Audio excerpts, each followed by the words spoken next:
마태복음 11장 28절로 30절 말씀입니다. 읽습니다. 수고하고 무거운 짐진 자들아 다 내게로 오라. 내가 너희를 쉬게 하리라. 나는 마음이 온유하고 겸손하니 나의 멍에를 메고 내게 배우라. 그리하면 너희 마음이 쉼을 얻으리니 이는 내 멍에는 쉽고 내 짐은 가벼움이라 하시니라. 아멘. 우리 한번 인사합시다. 하나님이 여러분과 함께 하십니다. 하나님이 지금도 아멘. 하나님이 지금도 일하고 계십니다. 오늘 말씀의 제목은 나는 언제부터 행복한 삶을 살 수 있는가? 지금 저는 기독교 신앙에 대한 질문 시리즈로 세 번째 설교를 하고 있습니다. 나는 언제부터 복을 받을 수 있는가? 이거 첫 번째 제목이었습니다. 나는 언제부터 그리스도인이 되는가? 두 번째 제목이었습니다.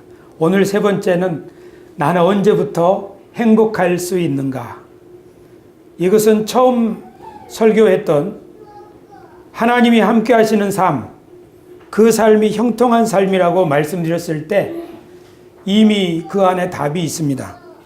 하나님이 함께 하시는 삶은 하나님과 동행하는 삶이요. 하나님이 동행하시기 때문에 나도 하나님의 말씀을 주야로 묵상하며 주님과 함께 지내는 삶, 이것이 복 있는 삶이고 행복한 삶입니다. 시편 73편에서는 하나님께 가까이 하는 것이 내게 복이다. 이렇게 해서 하나님께 가까이 하는 것이 복 있는 삶이라고 소개하고 있습니다. 오늘 우리가 읽은 마태복음 11장에서는 예수님이 수고하고 무거운 짐진 자들아 내게로 오라. 내게로 오면 쉼을 얻을 것이다. 예수님께 와서 두 가지를 하라고 말씀하십니다. 그 첫째는 멍에를 메라. 내 멍에를 메라. 그리고 내게 배워라. 내 멍에를 메라는 말하고 내게 배우라는 말은 같은 말입니다. 성경의 이 기록을 보면 이스라엘 사람들은 두 번 같은 말을 다른 말로 표현하면서 뜻을 명확하게 전달합니다. 성경에는 그런 말이 아주 많이 있습니다. 예를 들면 시편 1편에 복 있는 사람은 여호와의 율법을 즐거워하여 그 율법을 주야로 묵상하는 자로다. 여호와 율법을 즐거워하는 것이 뭐냐? 그 율법을 주야로 묵상하는 사람이라는 거죠.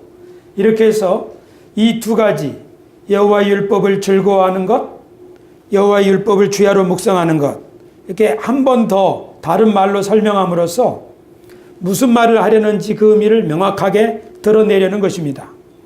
말을 잘하는 사람들은 어휘가 풍성합니다. 그래서 정확하게 자기 뜻을 전달하기 위해서 같은 뜻을 다른 표현으로 사용하는 거죠.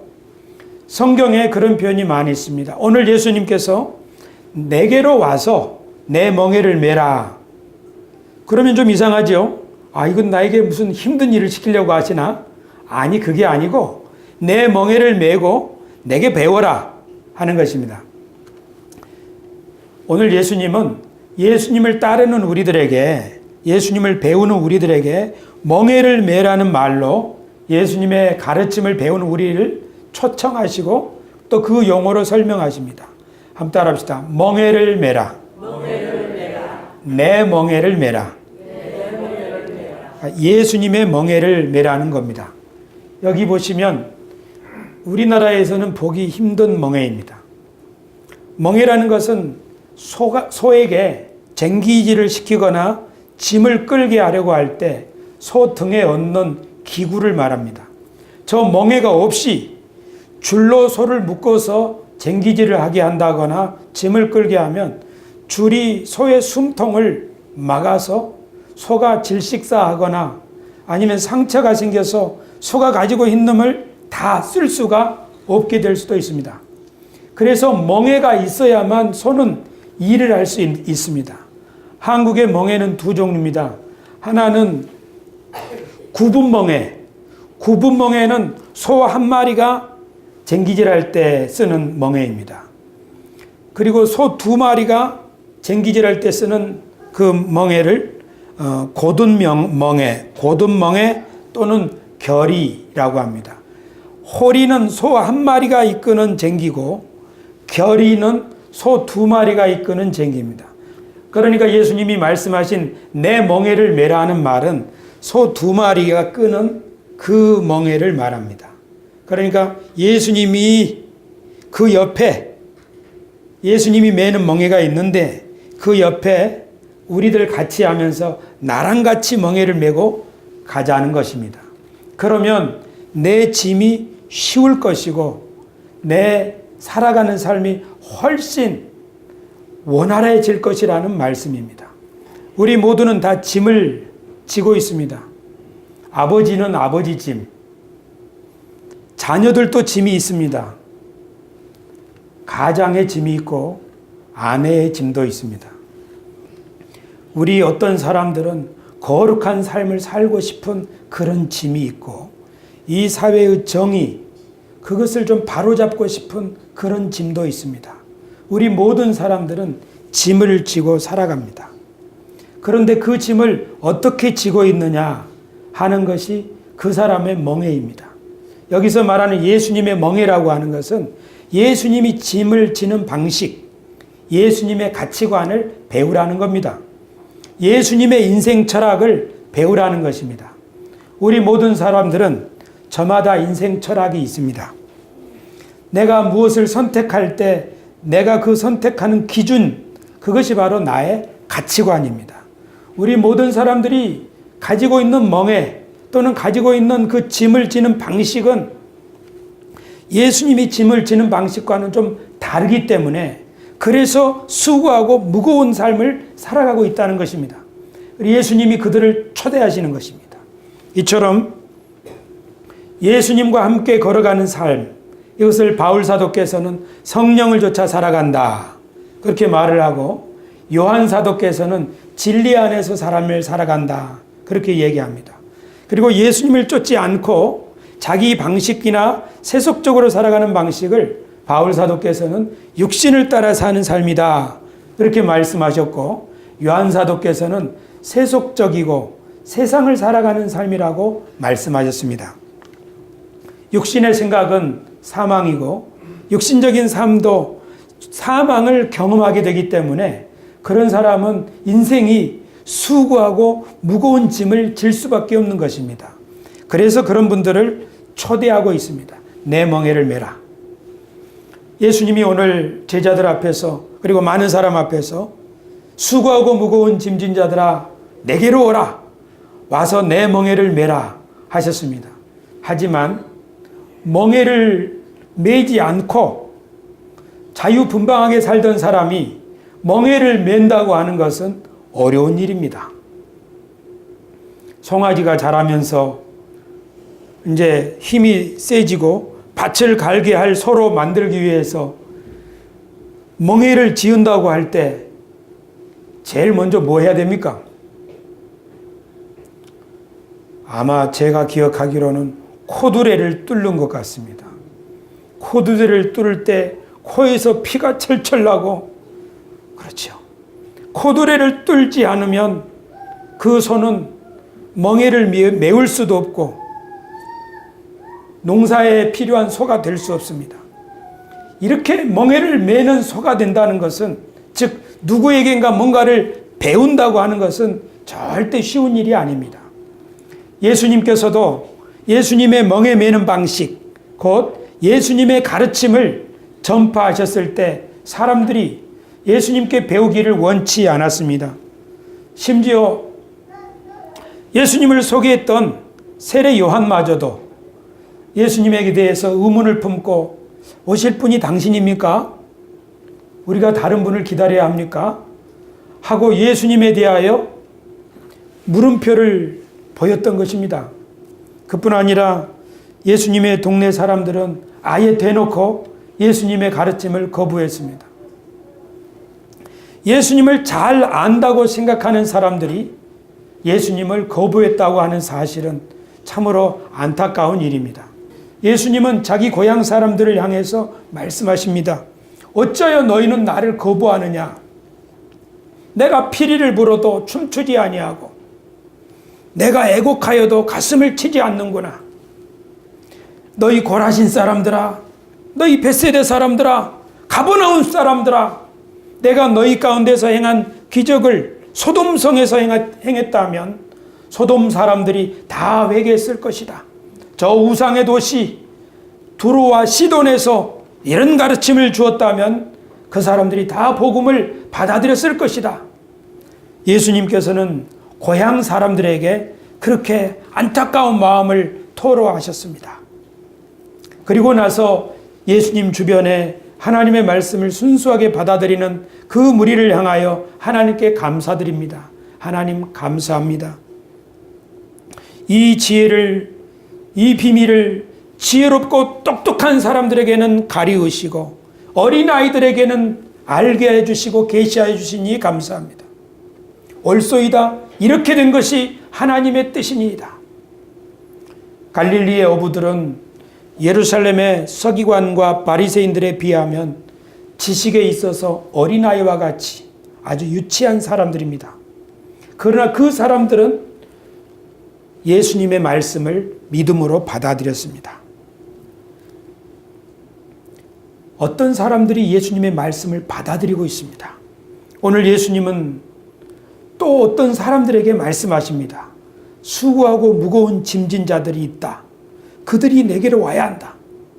누가 수고하고 무거운 짐진 자들입니까?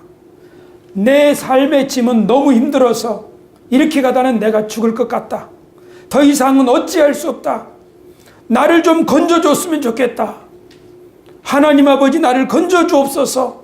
그런 마음속에 절기가 있는 사람들을 향하여 주님은 오늘도 부르십니다. 그리고 그 사람들은 주님께 고백합니다. 나를 구원하소서. 내가 주께 피하나이다. 그런 사람들이 바로 주님 앞에 와서 주님의 말씀을 믿음으로 받아들이기 시작합니다. 겨우 여러분, 그런 사람 중에 한 사람, 사울이라고 하는 사람이 있습니다. 나중에 바울이 된 성경의 인물입니다. 바울은 열심히 수고하는 사람이었습니다. 그 사람은 율법을 지킴으로 하나님 앞에 인정받기를 원했지만 율법을 지키려고 하는 자신이 율법을 지킬 수 없는 그런 연약함이 있다는 사실을 알았습니다. 바울은 하나님에 있어서는 대단한 열정을 가진 사람이었지만 사실은 그 열정은 눈먼 열정이었습니다. 자기는 하나님을 위해서 열심히 이것이 옳은 일이라고 열심히 살아왔지만 실제로는 하나님의 뜻과는 정반대로 엉망으로 자기 인생의 밭을 갈고 있는 자신을 발견할 수 있었습니다. 바울이 나중에 그 인생의 큰 절망 가운데서 예수님을 만난 다음에 예수님과 함께 멍에 매는 삶을 배운 다음에 이렇게 고백합니다. 그러므로 이제 그리스도 예수 안에 있는 자에게는 결코 정죄함이 없나니 이는 그리스도 예수 안에 있는 생명의 성령의 법이 죄와 사망의 법에서 너를 해방하였음이라. 할렐루야. 그러니까 바울이 자기 힘을 있는 힘을 다해서 전에는 살아보았지만 그것은 정말 고달프고 힘든 삶이었다는 겁니다.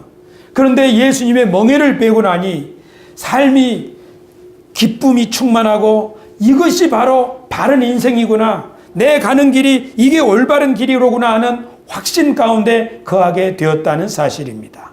할렐루야. 그렇게 해서 바울은 예수님과 멍에 매는 삶을 한 걸음 한 걸음 배우면서 이 동네 저 동네 사람들을 만나서 그들에게도 예수님의 말씀을 가르치고 예수님과 함께 동행하는 삶, 내가 사는 것이 아니라 주님이 나를 통하여 사시는 삶을 소개하기 시작했습니다. 그럴 때마다 동네마다 교회가 세워져서 지금 2000년 동안 이 땅에 하나님의 교회가 세워진 줄 믿습니다. 그러니까 교회가 세워지려면 무슨 일이 필요합니까? 어떤 사람이 주님과 동행하며 주님의 멍에를 매는 법을 터득하고 그동안에 자기가 나름대로 살아보려고 했던 삶에서 돌이켜서 주님과 더불어 살아가는 삶이 이처럼 편하고 자유롭고 든든하고 행복하구나, 이것을 경험한 사람이 다른 사람을 만나서 당신도 이렇게 한번 해보세요, 이렇게 소개해 줄 때, 그 사람이 예수님의 멍에 매는 삶을 터득하게 될 때 그런 사람들이 모여서 교회가 되는 것입니다. 할렐루야. 교회는 좋은 길목에 멋지게 예배당을 건축하면 교회가 세워지는 것이라고 생각하는 것은 성경적이 아닙니다. 예수님께서는 큰 건물을 지어놓고 이리 오시오, 우리 예배 시스템이 훌륭합니다, 이렇게 초청한 것이 아니라 들판에서, 바닷가에서 사람들을 불렀습니다. 그리고 와서 보아라, 나를 보아라, 네가 살아가는 삶과 한번 내가 살아가는 삶을 비교해 보아라. 그렇게 하면서 훨씬 자유롭고 훨씬 편안한 그 삶을 소개해 주었던 것입니다. 그렇게 예수님을 따르는 사람들, 예수님의 멍에를 메고 살아가는 사람들을 우리는 그리스도인이라고 말합니다. 여기 그리스도인 아멘 합시다. 아멘. 여러분들은 예수님과 함께 멍에를 메고 살아가는 사람들 맞습니까? 아멘. 좋습니다. 우리는 지금 그것을 연습하고 있습니다. 그런데 사실은 예수님도 멍에를 메신 분인데, 예수님은 하나님과 함께 멍에를 메신 분입니다. 예수님은 말씀하시기를 내가 하는 것이 아니다, 아버지께서 내 안에 계셔서 하시는 것이다. 나는 내 뜻을 이루러 온 것이 아니라 하나님의 뜻을 이루러 왔다.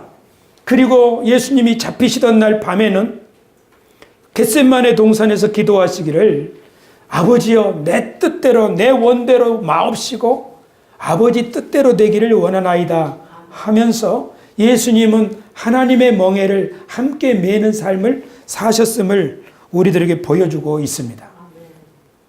그렇게 해서 예수님이 살아가는 삶을 곁에서 본 제자들은 예수님의 멍에를 보고 예수님과 함께 살아가는 삶이 어떤 것인가 하는 것을 보면서 자기들도 예수님의 멍에를 매는 연습을 하기 시작했습니다. 처음에는 쉽지 않았습니다. 왜냐하면 예수님의 가르침은 자기들이 생각하는 것과 많이 달랐기 때문입니다. 예수님은 제자들에게 원수를 사랑하라, 그런 말씀을 가르치셨습니다. 선을 행할 때는 사람들한테 나팔을 불지 말아라. 오른손이 하는 일을 왼손이 모르게 하라. 예수님이 살아가시는 모습 또한 제자들에게는 납득하기 어려운 부분들이 있었습니다. 그것은 예수님이 당시의 사람들이 가까이 하지 않는, 흔히 말하는 사회에서 낙오자가 된, 사회에서 천한 사람들이라고 일컫는 그런 사람들과 친구가 되고 그들과 함께 시간을 보내고 같이 음식을 먹고 마셨습니다. 그뿐만 아니라 예수님은 당시에 백성들의 지도자들, 그리고 고위 성직자들을 향하여서는 위선자들이라고 공식적인 자리에서 질타도 하고, 그리고 그들을 향하여 비유에 조롱하는 말을, 그들을 빗대서 조롱하는 이야기들을 하셨습니다. 예수님의 제자들은 예수님의 그런 말씀을 들을 때마다 마음이 쫄깃쫄깃해졌습니다. 아이고, 예수님 왜 그런 말씀을 하세요? 그런 말씀 하시면 사람들에게 미움을 받잖아요. 어쩌려고 그러십니까? 제자들은 예수님을 보았을 때 예수님은 정말 특이한 분이셨습니다. 예수님은 재물에도 마음이 없고 사람들의 평판에도 아랑곳하지 않고 오직 하나님으로부터 받는 칭찬만이 참된 칭찬이라는 것을 의식하고 그렇게 살아가는 모습을 제자들은 보았습니다. 그 누구에게도 굴하지 않고 당당하게 살아가는 예수님을 제자들은 보면서 살았습니다. 그렇게 3년 동안 예수님의 제자들은 예수님과 함께 멍에를 메고 살아갔습니다. 그래서 3년이 지나서 예수님이 승천하신 이후에 제자들도 예수님이 사셨던 그 멍에 메는 방식, 예수님의 멍에를 메고 제자들도 그렇게 살아가기 시작했습니다. 그렇게 살아가는 제자들의 모습을 보면서 세상 사람들은 저 사람들은 특이하다. 그리스도처럼 살아가는구나. 그래서 그리스도인이라고 불렀습니다. 오늘 우리 새소망 교회 우리들을 보면서 세상 사람들이 저 사람들은 참 특이하다. 그렇게 말하겠습니까? 아니면 저 사람들은 우리랑 똑같네? 이렇게 말하겠습니까? 현재 우리는 세상 사는 사람들과 비슷하게 살고 있습니다. 비슷하게 욕심 부리고 비슷하게 돈 앞에 굴복하고 비슷하게 사람들의 평판과 사람들의 이목에 너무너무나 붙들려 있고 비슷하게 미래를 염려하고 우리는 그렇게 살아가고 있습니다. 그렇죠? 비슷하게 욕심이 있고 비슷하게 갈등하고 있습니다. 그것이 현재 우리들의 모습입니다. 그러나 우리가 기억해야 될 것이 있습니다. 예수님이 제자들을 부르셨을 때 그 제자들은 천사가 아니었습니다. 갈릴리의 어부들이었습니다. 하나님이 아브라함을 부르셨을 때 믿음이 훌륭하지 않았습니다. 의심이 많고 하나님의 뜻을 믿지 못하는 길도 선택했습니다. 그러나 중요한 사실은 하나님이 그 아브라함을 한 걸음 한 걸음 인도해서 믿음의 조상으로 우뚝 세우셨다는 사실입니다.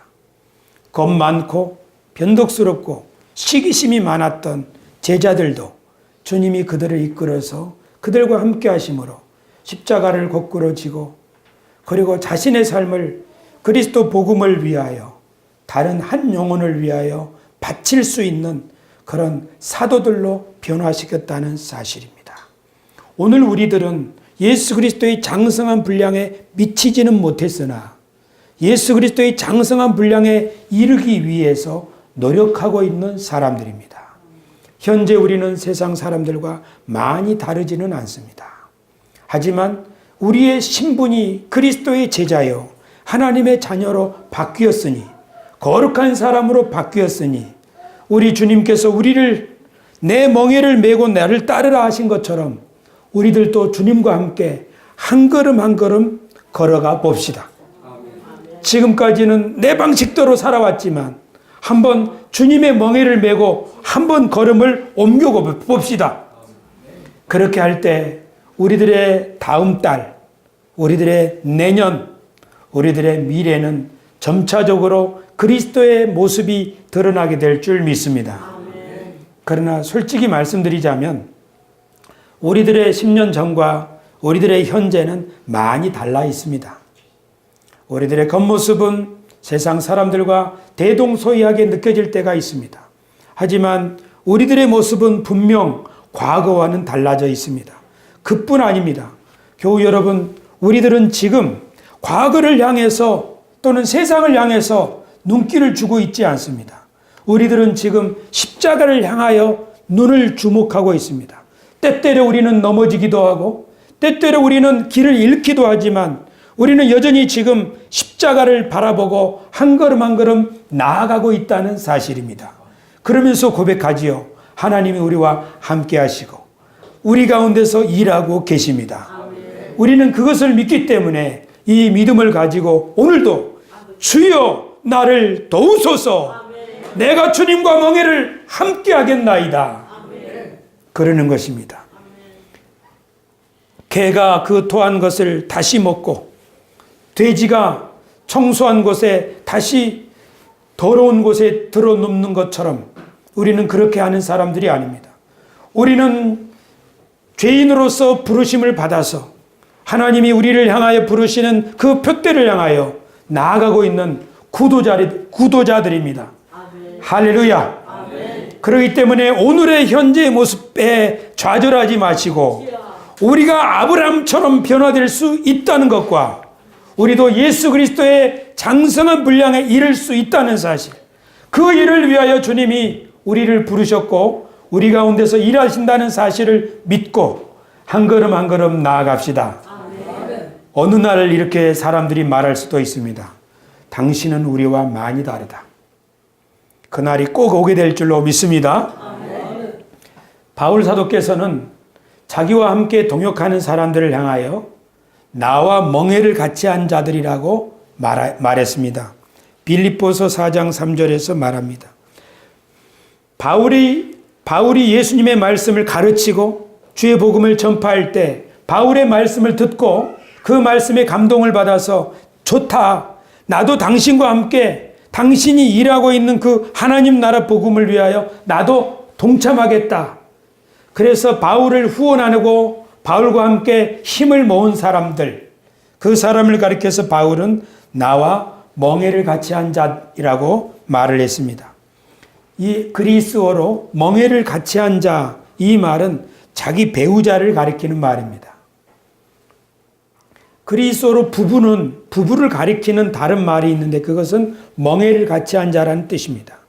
그러니까 교회는 부부처럼 서로 자기 일로 여겨주고 마음을 같이 하는 사람이 동역자가 되어서 세워나갈 때 교회가 세워진다는 말입니다. 가정도 그렇죠. 부부가 같은 마음을 품고 같은 쟁기를 쥐고 같은 멍에를 쥐고 밭을 갈아야 가정이 세워지는 것처럼 교회도 그렇다는 말입니다. 바울 사도께서는 교회의 동역자들을 향하여 나와 멍에를 같이 한 자라고 말씀합니다. 우리 새소망교회는 서로 멍에를 같이 하면서 뜻을 같이 하고 함께 좋은 교회, 함께 건강한 교회를 세우기 위하여 당신을 기다려주고 나를 기다려주는 교회입니다. 저는 우리 새소망교회가 바로 그런 교회인 것에 대해서 하나님께 감사합니다. 저도 여러분과 똑같이 여러분이 저를 기다려주었던 것처럼 저도 여러분을 기다리면서 함께 멍에를 메고 가기를 원합니다. 자, 2인 삼각 둘이 발 묶고 걸어가는 시합처럼 어떻게 해야 됩니까? 핫둘 가야죠. 우리들이 그런 겁니다. 우리 교우들이 그런 겁니다. 호흡을 맞추고 발걸음을 맞추고 우리가 지금 걸어가는 연습을 하고 있는 교회입니다. 이 호흡이 잘 맞춰질 때 우리 교회의 걸음걸이는 성큼성큼 더 힘있게 나아가게 될 줄 믿습니다. 그러니 서로를 대할 때 지금 우리가 호흡을 맞추고 걷는 연습을 하고 있다는 사실, 우리가 같은 멍에를 메고 있다는 사실을 꼭 기억해 주시기를 바랍니다. 그러므로 예수님의 제자로 사는 것은 멍에 매는 연습을 하는 것입니다. 수고하고 무거운 짐을 먼저 맨 사람들이 있습니다. 마치 선임이 후임에게 멍에 매는 법을 가르치는 것처럼 먼저 예수님 믿는 사람들이 예수님의 멍에를 매는 연습을 합니다. 어떤 사람은 30년이 걸리기도 합니다. 그러면서 중간에 무릎팍이 깨지고 등짝이 벗겨지고 그런 과정을 통해서 예수님과 호흡 맞추는 게 이런 거구나. 어떤 사람은 기도 훈련을 통해서, 어떤 사람은 하나님 앞에 물질로 헌신하는 삶을 통해서 예수님과 멍에 매는 삶을 훈련해 왔습니다. 어떤 사람은 성경을 배우고 그 성경 말씀을 가지고 고민하면서 멍에 매는 연습을 해왔습니다. 우리 모두는 이렇게 예수님을 따르면서 멍에 매는 연습을 해왔습니다. 그리고 이제 어떤 역할을 하는 겁니까? 우리가 선임이 후임에게 이리 오세요. 너무 힘들잖아요. 이렇게 해보세요. 이렇게 기도해 보세요. 이렇게 예배 드려 보세요. 이렇게 말씀을 배워 보세요. 주님은 이렇게 섬기는 거예요. 하고 같이 멍에 매는 연습을 하는 것. 이것이 바로 예수님이 말씀하신 내가 너희에게 분부한 모든 것을 가르쳐 지키게 하라. 할렐루야. 이 연습을 우리 교회에서 지금 해나가고 있습니다. 이 연습이 잘 이루어질수록 우리 교회는 새 시대를 위한 하나님의 구루터기로서의 소임을 감당하게 될 줄 믿습니다. 이 일을 잘 하라고 주님이 오늘도 우리 가운데서 함께 하시고 일하고 계심을 믿습니다. 오늘 우리는 성찬식을 하려고 합니다. 성찬식은 예수님이 잡히시기 전날 자기 이 떡을 떼주시고 잔을 나눠주시면서 이것은 내 살이다. 이것은 내 피다. 하고 제자들에게 나눠주셨습니다. 이 말은 어쩌면 예수님이 내가 지난 3년 동안 너희들과 함께 멍에 매는 삶이 뭔지, 내가 살아가는 방식이 세상의 방식과 어떻게 다른지 이제 너희들에게 훈련을 해 주었으니 어떻게 이제 내가 아버지께로 돌아갈 것인데 너희들은 내가 했던 이 멍에 매기 연습, 이 훈련을 어린 양에게 전수해 줄 수 있겠느냐 하고 부탁하는 시간일 수도 있습니다. 오늘 성찬식에 참여하시는 분들에게는 이런 말씀을 드리고 싶습니다. 예수님, 그렇습니다. 제가 한평생 주님의 멍에 매는 연습을 하고 여기까지 왔습니다. 이제 나도 누군가에게 조그마한 사랑의 실천을 통하여 멍에를 함께 매므로 그 사람의 인생이 조금 더 편해지고 그 사람이 아버지로서, 가장으로서, 어머니로서 남은 인생을 더 행복하게 살아갈 수 있도록 돕기를 원합니다. 주님이 제자들에게 그렇게 하셨던 것처럼 오늘 이곳에 여러분들 중에 베드로가 있습니다. 이 성찬을 받아들이는 여러분 가운데 야고보가 있고 요한이 있습니다. 예수님은 2000년 전에 제자들에게 그렇게 떡을 떼주셨습니다. 오늘 우리 성찬식을 통해서 우리는 예수님께서 제자들에게 주셨던 그 떡처럼 내가 이 시대의 예수님의 제자인 것을 기억하고 주님 나를 통하여 일하여 주시고 나도 주님의 일에 동참할 수 있게 하여 주옵소서. 그런 마음으로 성찬식에 임하시기를 바랍니다.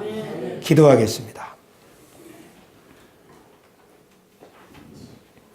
주님, 참 행복한 삶, 수고하고 무거운 짐을 벗어버리고 예수 그리스도께서 주시는 새 멍에, 그 멍에를 메고 우리의 인생의 짐을 지고 나아갈 때 훨씬 가볍고 쉽게 될 것이라고 하셨사오니 그때마다 우리가 참 행복을 누리고 참 보람을 느끼게 될 줄 믿습니다. 오늘 성찬에 참여하면서 주님이 제자들에게 부탁하셨던 멍에 매는 연습, 멍에 매는 삶을 우리들도 더 진지하게 배우고 그리고 함께 나누기를 소원하오니 주여 우리를 인도하여 주시옵시고 우리를 통하여 일하여 주시옵소서. 예수님의 제자들이 주님의 승천 이후에 사람들에게 나아가 예수님의 멍에를 함께 매는 연습을 나누었던 것처럼 오늘 이 성찬에 참여하는 우리 모두가 그 일에 동참하기를 원합니다. 주님, 이곳에 베드로가 있습니다. 주님, 이곳에 야고보와 요한이 있습니다. 주님, 우리를 받아 주시옵시고 이 시대에 그처럼 우리를 사용하여 주옵소서. 예수님의 이름으로 기도드리옵나이다. 아멘.